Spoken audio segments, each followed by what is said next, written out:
Les triplés de 8 ans ne savaient pas qu'ils avaient un père jusqu'à ce qu'ils le rencontrent sur la tombe de leur mère. Avant de plonger dans l'histoire, déposez un commentaire ci-dessous et dites-nous d'où vous regardez. Profitez de l'histoire. Le vent froid a balayé le cimetière d'Oakwood, dans le Rhode Island, bruissant les feuilles brun dorées qui avaient commencé à se rassembler autour de la tombe fraîchement creusée. Le ciel était d'un gris terne, une toile de fond idéale pour le chagrin qui pèse sur les personnes en deuil.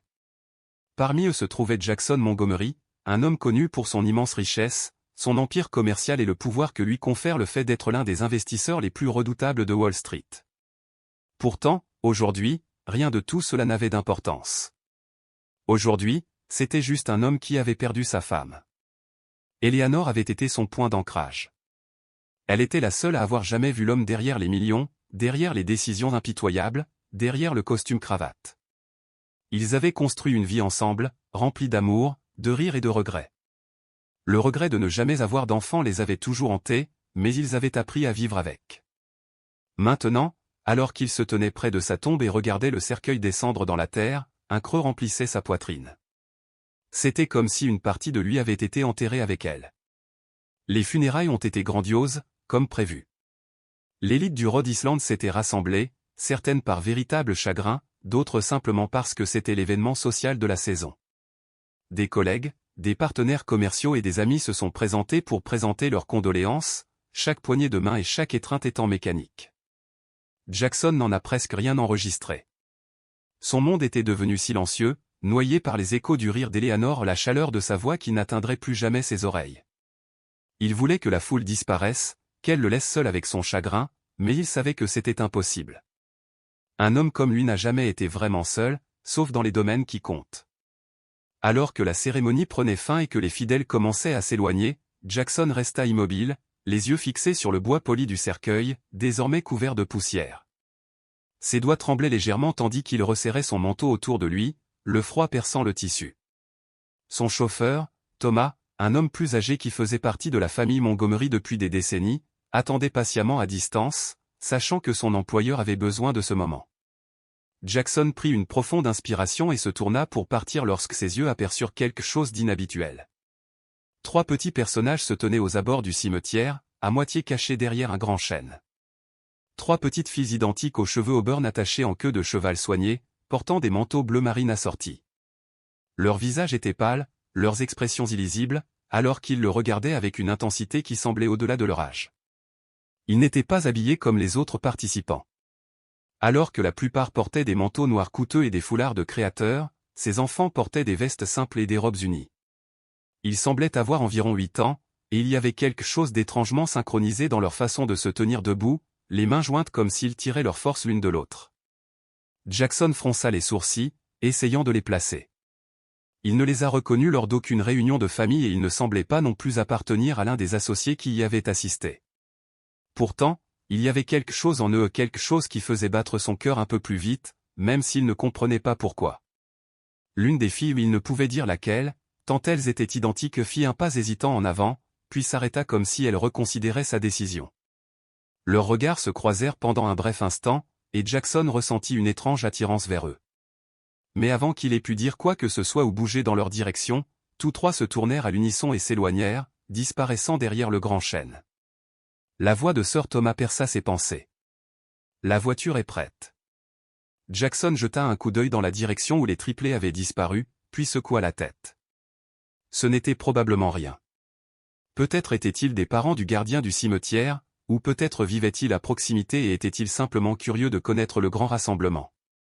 Il écarta cette étrange rencontre et se dirigea vers la voiture, son esprit retombant déjà dans l'abîme de la perte. Cette nuit-là, alors qu'il était assis dans son pantouse surplombant les toits de Manhattan, l'image des 3 filles identiques le hantait. Il n'avait jamais été du genre à s'attarder sur les étrangers, mais il ne pouvait s'empêcher de penser qu'il y avait quelque chose de significatif dans leur présence au cimetière. Il se versa un verre de whisky, le liquide ambré tourbillonnant sous la faible lumière de son bureau. Ses yeux se tournèrent vers une photo encadrée d'Eleanor sur son bureau. « Tu me manques » murmura-t-il, sa voix se brisant légèrement. Eleanor avait toujours été celle qui voyait un sens aux choses, qui croyait que tout arrivait pour une raison. Si elle avait été là, elle lui aurait dit de ne pas ignorer ses intuitions à propos des filles. Il soupira et but une gorgée de son verre, se disant que c'était juste le chagrin qui lui jouait des tours. Mais au fond, il savait que ce n'était pas la dernière fois qu'il les verrait.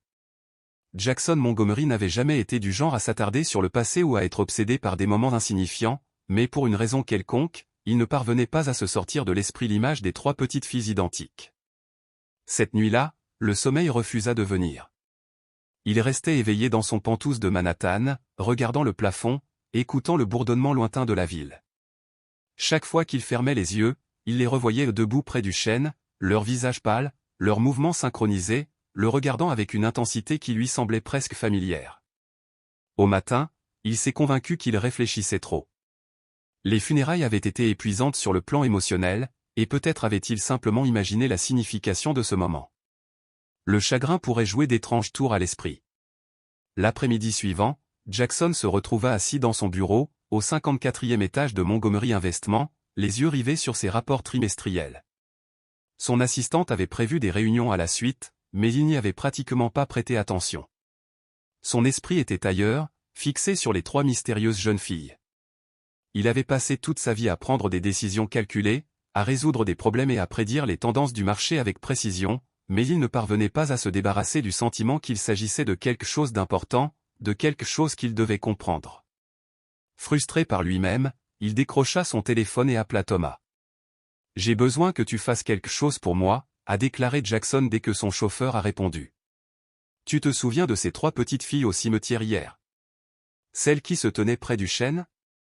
Il y eut une brève pause avant que Thomas ne réponde « Oui, monsieur. » 3 filles identiques. Elles semblaient regarder le service à distance. « Exactement. Je dois découvrir qui ils sont. » Jackson passa une main dans ses cheveux poivre et sel, conscient à quel point sa demande devait paraître inhabituelle.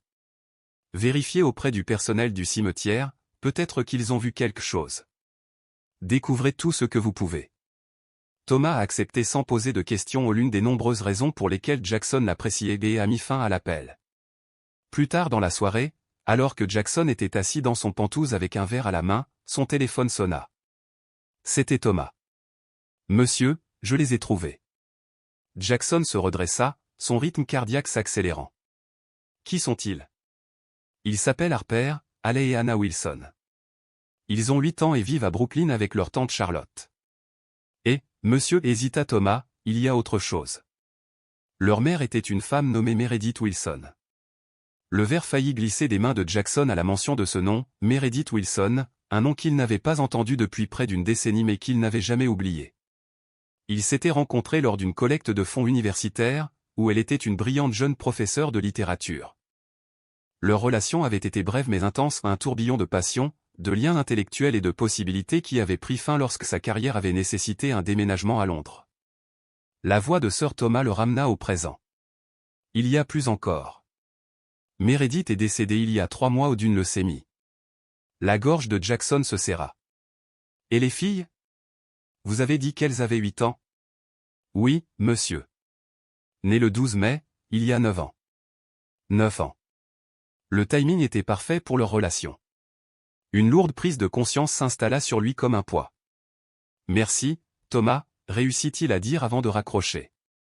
Jackson se dirigea vers la fenêtre, regardant les lumières de la ville en contrebas, son esprit s'emballant avec des implications, 3 filles identiques, âgées de 8 ans, les filles de Meredith ses filles. Thomas est arrivé au penthouse de Jackson tôt le lendemain matin avec un dossier en papier cartonné à la main. Jackson n'avait pas dormi, son esprit bouillonnait de questions, de possibilités et d'un sentiment croissant de certitude qui menaçait de bouleverser son monde tout entier.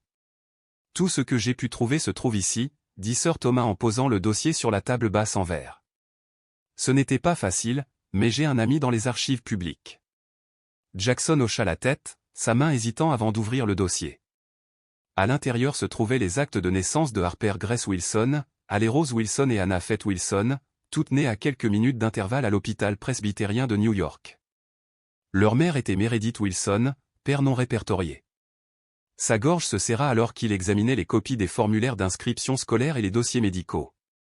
Enfin, un certificat de décès de Meredith Wilson a révélé que la cause du décès était une complication d'une leucémie myéloïde aiguë. La sœur de Meredith, tante Charlotte Wilson, travaillait comme conseillère dans un lycée de Brooklyn. Depuis le décès de Meredith, Thomas élevait les triplés. D'après ce qu'il a compris, la famille était en difficulté financière, les factures médicales avaient anéanti les économies qui restaient à Meredith. Jackson regarda une coupure de journal détaillant les réalisations académiques de Meredith. À l'âge de 32 ans, elle était professeure titulaire de littérature anglaise à Columbia, auteure publiée et très respectée dans son domaine. Pendant tout ce temps, elle élevait seule des filles triplées. Il y a encore une chose, ajouta Thomas avec hésitation. Il a remis à Jackson une photo de 3 petites filles vêtues de tutu lors de ce qui semblait être un récital de ballet. Leurs visages identiques rayonnaient de joie. Derrière eux se tenait Meredith, plus mince que dans les souvenirs de Jackson. Ses traits autrefois vibrants sont désormais décharnés mais son sourire toujours radieux de fierté. Quelque chose à l'intérieur de Jackson s'est brisé. Pendant toutes ces années, elle ne lui avait jamais dit qu'il avait des filles aux 3 belles filles et il ne l'avait jamais su. Meredith les lui avait-il cachées par dépit? Ou y avait-il une autre raison? Avez-vous trouvé quelque chose sur la raison pour laquelle elle ne m'a jamais contacté? Demanda Jackson d'une voix à peine au-dessus d'un murmure. Thomas secoua la tête. Rien de concret, monsieur. Mais j'ai parlé à une voisine qui connaissait bien Meredith. Elle a dit que Meredith était farouchement indépendante et qu'elle ne voulait jamais donner l'impression de demander de l'aide. Apparemment, elle a dit à des amis que le père des filles avait clairement fait savoir que sa carrière passait en premier, qu'il était passé à de plus grandes choses. Jackson ferma les yeux, se rappelant leur dernière conversation avant son départ pour Londres. Meredith lui avait demandé de rester, disant qu'ils pourraient construire quelque chose de réel ensemble. Il l'avait rejeté comme un romantisme peu pratique, lui disant que son cheminement de carrière était tracé et ne pouvait pas s'accommoder de relations sérieuses. Il avait été si jeune, si ambitieux, si stupide. Découvrez où elles habitent, a déclaré Jackson, sa décision se cristallisant dans son esprit avec les horaires des filles, les activités scolaires, tout. Monsieur, si vous me le permettez, dit prudemment Thomas, ces filles viennent de perdre leur mère. Elles ne vous connaissent pas. Les approcher pourrait être. Je sais, l'interrompit fermement Jackson. Je dois faire attention. Je ne vais pas faire irruption dans leur vie et m'annoncer comme leur père. Mais j'ai besoin de les voir, Thomas. J'ai besoin de comprendre ce que Meredith a créé sans moi. Cet après-midi-là, Jackson était assis dans sa voiture de ville en face de la PS 107 à Park Slope, regardant les enfants sortir en courant du bâtiment de l'école. Puis il les vit, 3 filles identiques en uniforme scolaire bleu marine, leur sac à dos en bandoulière, marchant au pas. Ces filles, celles qui allaient tout changer. La semaine suivante, Jackson Montgomery a vécu une double vie. Le jour, il était l'investisseur impitoyable de Wall Street, concluant des accords et dirigeant les salles de conseil. En fin d'après-midi, il est devenu un observateur silencieux, garé discrètement près des studios de ballet, des cours d'école et des parcs, des endroits où Harper, Halley et Anna passaient leur temps. Il a pris leur schéma, les lundis et mercredis étaient des cours de ballet, les jeudis, un programme artistique parascolaire, le vendredi, leur tante Charlotte les emmenait manger une glace dans un petit magasin de Park Slope. Il les observait de loin, reconnaissant des morceaux de lui-même dans chaque fille, la mâchoire déterminée de Harper, la manière analytique de Halley d'observer tout, les mouvements gracieux d'Anna. Mais ce n'était pas suffisant, il avait besoin d'en savoir plus. Je veux tout, a déclaré Jackson à Thomas.